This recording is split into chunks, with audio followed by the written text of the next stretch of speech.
You guys are probably aware of Trump's nominee for the CIA head, Gina Haspel, who had done some really crazy torture. And one of the stories, one was a pregnant woman in which her stomach was basically beat down, but there was a very lucky birth of the child, but it turned out to be very underweight at birth. And it was just really fucking disgusting. Gina Haspel is a very disgusting person who should be rotting in a jail cell right now. But what you're going to be seeing here is a Fox News host, Shep Smith. You guys know him. He's been a common critic of Trump. And he's going to be going after Sarah Huckabee Sanders, who I've broken down how she is just such a pathological and compulsive liar on a constant basis. Check this out. A retired general accusing an American hero of being a traitor, and a White House staffer saying out loud that a senator's position doesn't matter because he's dying anyway. As Joe Biden put it today, in America has hit rock bottom.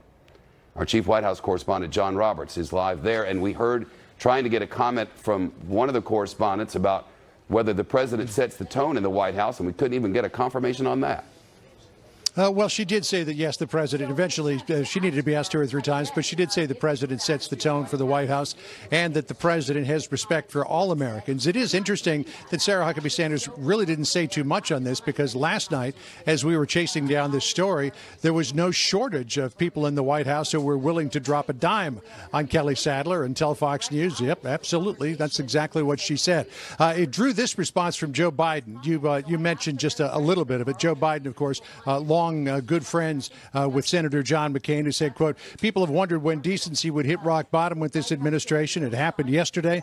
John McCain is a genuine hero, a man of valor whose sacrifices for his country are immeasurable. As he fights for his life, he deserves better, so much better. Given this White House's trail of disrespect toward John and other, this staffer is not the exception to the rule. She is the epitome of it. And this tweet from Cindy McCain aimed at Kelly Sadler, whose handle is Kelly Sadler 45. May I remind you, my husband has a family, 7 children, and 5 grandchildren. One of those children, Meghan McCain, very publicly outspoken against Kelly Sadler, saying she doesn't know why she has a job at this White House. Sarah Huckabee Sanders was asked about it. As you mentioned earlier, Shep, she kind of deferred on all of this, wouldn't talk about it. Let's play for you what she said. What does the White House believe about Senator McCain? And is there a tone set from the top here where it is allowed for an aide to say he's dying anyway? Certainly, there is not a tone set here. We have a respect for all Americans, and that is what we try to put forward in everything we do, both in word and in action, focusing on things that help every American in this country every single day. And I think if you look at the policies we've put forth, you'll see that reflected. Sarah Sanders saying that Kelly Sadler remains an employee in the White House as of this afternoon. I've talked with a couple of people over the course of the day.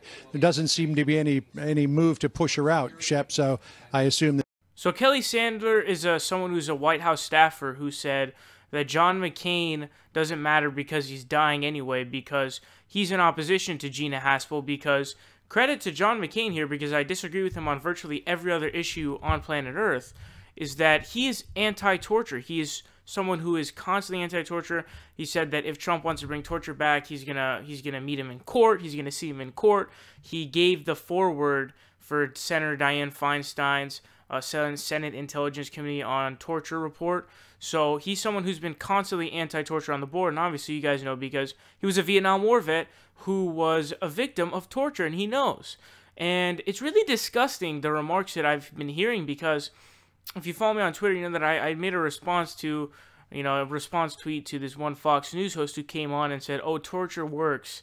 That's why they call John McCain Songbird John, which was, to me, so disgusting, because this guy who's like a pundit or whatever the fuck he is, comes on Fox News and, makes fun of someone who was not only a veteran for the United States of America, who risked his life to fight for our country, but he was a victim of torture. He's a POW, a prisoner of war, and you're going to call him Songbird John because he was tortured, and you're claiming that he said stuff.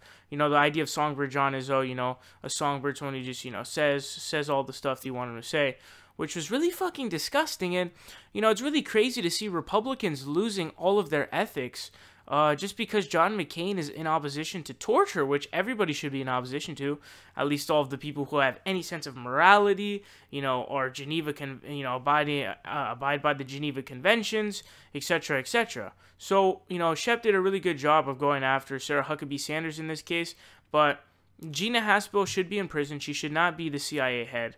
Not only that, but these comments that are being made about John McCain now are absolutely fucking disgusting.